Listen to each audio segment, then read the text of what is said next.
dat zo. Ja, zeg gezellig in. Dat is een goeie, hè? En we stoppen nog niet met koken. Hè? Kijk, we hebben hier onze lekkere aardappeltjes. Ik ga het eventjes laten zien. Christel, kijk. Voilà. De aardappeltjes die zijn juist gaar. Die gaan we Zijn die gekookt in dat eventjes... keteltje? Ja, we hebben die hier in de braai, in het gietijzeren potje, hebben die gekookt. Ondertussen is ook onze zalmmoot klaar. Voilà. Lekker gegrilde zalmmoot. En dan hebben we hier filet van zalm met dille.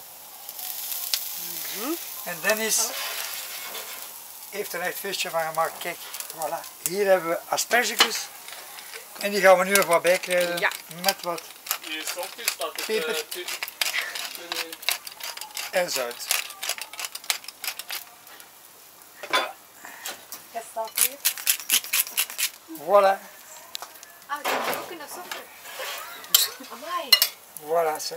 En dan gaan we nog zachtjes eventjes verder stoven. Tot straks.